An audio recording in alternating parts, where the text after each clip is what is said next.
ലോകത്തിലെ തന്നെ ഏറ്റവും വലിയ കുറ്റാന്വേഷണ ഏജൻസിയായ FBI വരെ തലകറങ്ങിയ ഒരു കേസിനെ പറ്റി നിങ്ങൾക്കറിയാമോ? ഒരുപക്ഷെ നിങ്ങളിത് മുൻപ് കേട്ടിട്ടുള്ളവരായിരിക്കാം. കേൾക്കാത്തവർക്കായുള്ള ഒരു ത്രില്ലിംഗ് സ്റ്റോറി. ഇയാളെ പെട്ടെന്ന് കാണുമ്പോൾ ഒരു പാവത്താനെ പോലെ നമുക്ക് തോന്നാം. എന്നാൽ ഇയാൾ ചെയ്തു വെച്ചിട്ടുള്ളത് അത്ര ചെറിയ കാര്യമൊന്നുമല്ല. ഈ സംഭവം നടക്കുന്നത് 1921 നവംബർ 24. പോർട്ട് ലാൻഡ് ഇന്റർനാഷണൽ എയർപോർട്ടിൽ നോർത്ത് വെസ്റ്റ് ഓറിയന്റഡ് എയർലൈൻസ് വിമാനം തയ്യാറായി കിടക്കുന്നു. പൊതുവെ തിരക്കുള്ള സമയമല്ലാത്തതിനാൽ അധികം യാത്രക്കാർ ഉണ്ടായിരുന്നില്ല. അവസാനം നിമിഷം ഒരാൾ കിതച്ചെത്തി. അവന്റെ പേരാണ് ഡാൻ കൂപ്പർ. അയാളുടെ കയ്യിൽ ഒരു പെട്ടിയുമുണ്ട്. സുരക്ഷാ ചെക്കിംഗ് ഒന്നും അത്ര കർശനമല്ലാത്ത കാലഘട്ടത്തിലാണ് ഇത് നടക്കുന്നതെന്ന് ഓർക്കണം. അങ്ങനെ അയാൾ വിമാനത്തിൽ കയറിപ്പറ്റി. വിമാനം ഉയർന്നു.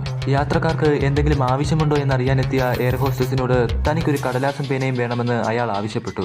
അവൾ അത് എത്തിച്ചു കൊടുത്ത ശേഷം തിരികെ പോകാൻ തുനിഞ്ഞപ്പോൾ അയാൾ വിലക്കിക്കൊണ്ട് തന്റെ അടുത്തിരിക്കാൻ പറഞ്ഞു. അയാൾ ആ കടലാസിൽ എന്തോ എഴുതിയ ശേഷം കോക്പിറ്റിൽ എത്തിക്കാൻ ആവശ്യപ്പെട്ടു. കടലാസ് വായിച്ചു നോക്കിയ അവൾ ഒന്ന് ഞെട്ടി. കാരണം അതിലിങ്ങനെ എഴുതിയിരിക്കുന്നു: എനിക്ക് നിങ്ങളെ ആരെയും അധികം ബുദ്ധിമുട്ടിക്കാൻ താല്പര്യമില്ല. എന്റെ കൈവശമുള്ള പെട്ടിയിൽ ഉഗ്ര സ്ഫോടനശേഷിയുള്ള ബോംബാണ്. എനിക്ക് ചില ആവശ്യങ്ങളുണ്ട്. അത് നേടിയാൽ ഞാൻ പൊക്കോളാം. അവൾ ഉടൻ തന്നെ കോക്പിറ്റിലേക്ക് അറിയിച്ചു. ഉടൻ തന്നെ അവർ ഈ വിവരം എയർപോർട്ടിലുള്ളവരെ അറിയിച്ചു. അവർ പോലീസിനെയും. കൂപ്പറിന്റെ ആവശ്യം $2 ലക്ഷം ആയിരുന്നു. ഏകദേശം 11 കോടിക്ക് മേലെ. കൂടാതെ ഒരു മിലിറ്ററി നിർമ്മിത പാരച്യൂട്ടും. ആവശ്യം അംഗീകരിക്കാതെ അവർക്ക് നിവൃത്തിയുണ്ടായിരുന്നില്ല. കാരണം യാത്രക്കാരായി ഏകദേശം 42 പേരുണ്ട്. കൂടാതെ 2 ജീവനക്കാരും 2 പൈലറ്റുമാരും ഒരു ഫ്ലൈറ്റ് എഞ്ചിനീയറും. അങ്ങനെ അവന്റെ നിർദ്ദേശപ്രകാരം ആ വിമാനം സിയാറ്റിൽ എയർപോർട്ടിൽ ഇറക്കി. പണം വാങ്ങാൻ കൂപ്പർ വാതിലെത്തുന്ന നിമിഷം വെടിവെച്ച് വീഴ്ത്താനായിരുന്നു അവർ തീരുമാനിച്ചിരുന്നത്. എന്നാൽ ഇത് മുൻകൂട്ടി മനസ്സിലാക്കിയ കൂപ്പർ പൈലറ്റിനെ പണം വാങ്ങാൻ പറഞ്ഞയച്ചു. പണം വാങ്ങിയ ശേഷം വാതിലടഞ്ഞു. അല്പസമയത്തിന് ശേഷം വാതിൽ വീണ്ടും തുറന്നു.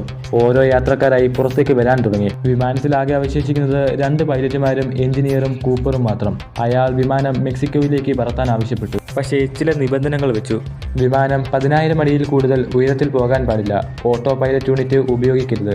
190 കിലോമീറ്റർ കൂടുതൽ വേഗത വരാൻ പാടില്ല. വിമാനത്തിന്റെ കാർഗോ കയറ്റാനായുള്ള വലിയ വാതിൽ തുറക്കാനും ആവശ്യപ്പെട്ടു. അതുവരെ കൂപ്പർ രക്ഷപ്പെട്ടു എന്ന് മനസ്സിലാക്കിയ പൈലറ്റ് ഉടൻ തന്നെ വിമാനം റെനോ എയർപോർട്ടിൽ ഇറക്കി. അവിടുത്തെ പോലീസുകാരും പട്ടാളക്കാരും കൂപ്പറിനായി വന്നു. അവസാനം അരിച്ചു പെറുക്കി നോക്കിയിട്ടും കൂപ്പറിനെയും കണ്ടില്ല, പൈസയും കണ്ടില്ല. അവിടുത്തെ കാട് മുഴുവൻ അരിച്ചു പെറുക്കി നോക്കിയെങ്കിലും ആരുടെയും പൊടി പോലും കിട്ടിയില്ല. കുറേ ദിവസങ്ങൾക്ക് ശേഷം അവിടെ നിന്ന് അസ്ഥികൾ കണ്ടെടുത്തെങ്കിലും പിന്നീട് പരിശോധനയിൽ അത് ഏതോ മൃഗത്തിൻ്റെതാണെന്നും തെളിഞ്ഞു. 1980 ഒരു കുട്ടിക്ക് നദിക്കരയിൽ $1,800 കണ്ടുകിട്ടി. അതും കൂപ്പർ എടുത്ത തുകയുമായ ടാഗുകൾ ഒത്തിരുന്നു. FBI-ക്ക് ഈ ഒരു രേഖാചിത്രമല്ലാതെ വേറെ ഒന്നും കണ്ടെത്താൻ പോലും കഴിഞ്ഞില്ല. ഇയാൾ ആരാണ്? എവിടെ നിന്ന് വന്നു? ഇപ്പോൾ ജീവിച്ചിരിപ്പുണ്ടോ? എന്താണ് ഇയാളെ പറ്റി നിങ്ങളുടെ അഭിപ്രായം?